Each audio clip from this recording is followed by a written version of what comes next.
노다지 썰전. 오늘은 그 가스 및 케미컬 운송 전문 기업이죠. KSS 해운을 한번 분석해 보겠습니다. 대부분 선박을 장기 계약으로 운영해서 상당히 안정적인 사업 구조를 갖췄다고 알려져 있는데요. 과연 KSS 해운의 앞날 순탄할 것인지 아니면 넘어야 할 파도가 좀 더 높을지, 저는 그 안정적인 사업 기반하고요. 또 성장 가능성에 주목해서 좀 긍정적인 전망을 가지고 있습니다. 네, 저는 KSS 해운이 직면한 그 시장의 불확실성, 그리고 또 여러 제약 요인들을 고려해 볼 때 조금은 더 신중한 접근이 필요하지 않나, 그렇게 보고 있습니다. 네, KSS 해운의 가장 큰 매력은 역시 그거죠. 변동성이 큰 이 해운 시장에서도 크게 흔들리지 않는 안정성. 거의 모든 선박을 길게는 10년 이상 묶는 그런 장기 용선 계약으로 운영을 해서 꾸준한 현금 흐름을 만들고 있다는 점이죠.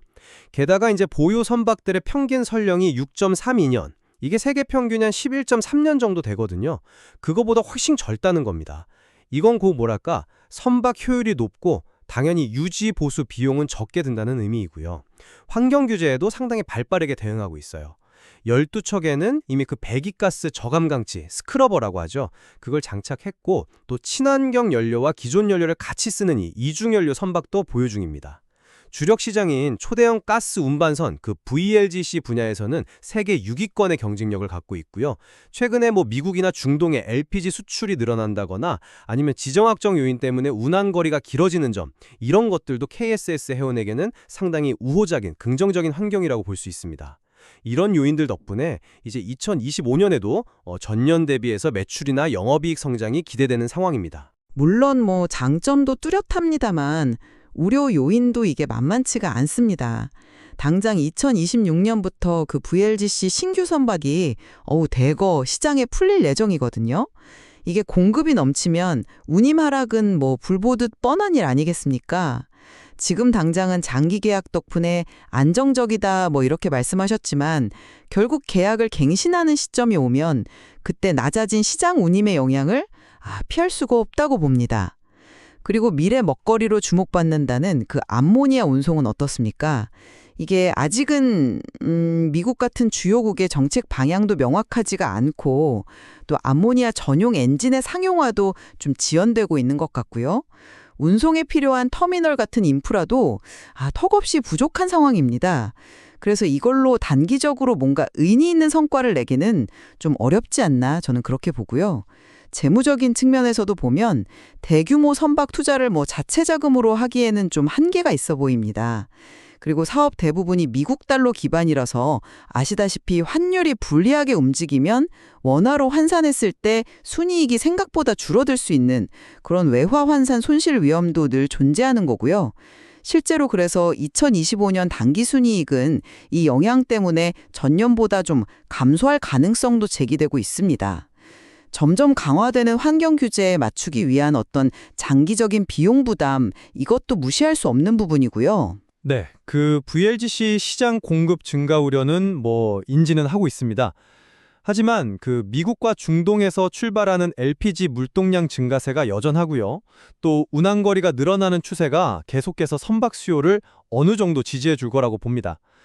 그리고 젊고 효율적인 선대를 이미 장기 계약으로 묶어둔 KSS 해운의 안정성은 여전히 유효하고 또 최근에 운임이 높을 때 일부 계약을 유리한 조건으로 갱신하는 그런 능력도 보여줬습니다.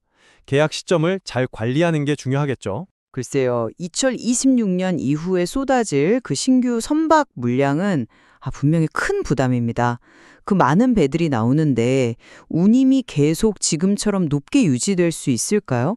수요가 증가할 거라는 전망만으로 이 공급 과잉 리스크를 전부 상쇄할 수 있을지는 저는 좀 의문입니다. 장기 계약이 만료되고 이제 재계약 시점이 왔을 때 과연 지금과 같은 수익성을 유지할 수 있을지 그 부분에 대한 좀 더 구체적인 근거가 필요해 보입니다. 암모니아 운송의 잠재력은 좀 더 길게 봐야 한다고 생각합니다. KSSA우는 국내에서 유일하게 암모니아를 운송해본 경험이 있어요. 이건 사실 엄청난 선점 효과죠.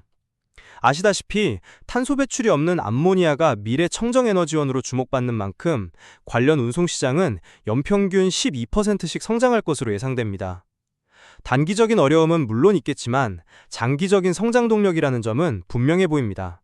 물론 장기적으로는 그렇겠지만 당장은 좀 시기상조라는 생각은 여전합니다. 그러니까 정책, 기술, 인프라 이 세 가지 모두 아직 해결되지 않은 문제라는 거죠. KSS 해운 스스로도 당분간은 역시 주력인 LPG 사업에 집중할 것으로 보이고요. 암모니아 시장이 정말 본격적으로 열리려면 시간이 꽤 걸릴 텐데 그때까지 KSS 해운이 지금의 그 선도적인 위치를 계속 유지할 수 있을지는 이건 좀 지켜봐야 할 문제라고 생각합니다. 그 사이에 다른 경쟁자들이 충분히 치고 나올 수도 있는 거고요. 재무적으로도 안정성은 확보되어 있습니다. 꾸준한 현금 흐름 덕분에 2024년에도 주당 400원의 배당, DPS라고 하죠 이걸, 실시하면서 주주가치 제고에 힘쓰고 있고요. 중형 석유 제품 운반선인 에머 탱커 사업을 확장하면서 포트폴리오를 좀 다변화하려는 노력도 하고 있습니다. 그리고 필요하다면 상태 좋은 중고 선박을 매각해서 유동성을 확보할 수도 있는 거고요. 네, 안정적인 현금 흐름 자체는 인정을 합니다. 하지만 앞서 지적했듯이 환율 변동에 따른 원화 수익 감소 위험이 있고 또 새 선박을 들여올 때마다 그 개별 선박 계약을 담보로 자금을 빌리는 소위 프로젝트 파이낸싱에 의존하는 경향이 있습니다. 이건 결국 대규모 자체 투자를 통한 어떤 공격적인 성장에 제약이 있다는 의미이기도 하죠. 회사 내부적으로도 급격한 성장은 좀 어렵다고 보는 시각이 있는 것 같고요. 안정성은 분명 있지만 이걸 넘어서는 확실한 성장 동력을 어떻게 마련할 것인가, 그리고 점점 늘어나는 환경 규제 비용을 어떻게 감당할 것인가, 이게 여전히 숙제라고 봅니다. 네, 정리를 하자면 KSS 해운은 그 안정적인 장기 계약 모델과 경쟁력 있는 선대, 그리고 우호적인 시장 환경을 기반으로 해서 꾸준히 성장할 잠재력을 갖추고 있다, 이렇게 보고요. 특히 국내 유일의 암모니아 운송 경험은 미래 시장을 선점하는 데 아주 중요한 발판이 될 것이라고 생각합니다. 저는 향후 VLGC 시장의 공급 증가 압력, 그리고 좀 더 더딘 암모니아 시장 개화 가능성, 거기에 환율 변동성이나 재무적 제약 요인을 조금 더 무겁게 보고 있습니다. 이러한 환경 속에서 어떻게 새로운 성장 동력을 확보하고 또 환경 규제 비용 증가에 효과적으로 대응하느냐, 이 부분이 KSS 해운의 미래를 결정할 핵심 변수가 될 것이라고 생각합니다. 네, KSS 해운의 미래를 한 방향으로만 보긴 어려울 것 같습니다. 안정적인 기반 위에서 분명 성장 기회를 엿보고 있지만 동시에 헤쳐나가야 할 과제들도 분명히 존재합니다. 그렇습니다. 오늘 저희가 나눈 이런 다양한 관점들이 시청자 여러분께서 KSS 해운의 미래를 전망하시는데 조금이나마 도움이 되기를 바랍니다. 제시된 정보들을 바탕으로 KSS 해운의 앞으로의 행보를 관심 있게 지켜보시면서 스스로 한번 판단을 내려보시는 계기가 되었으면 합니다.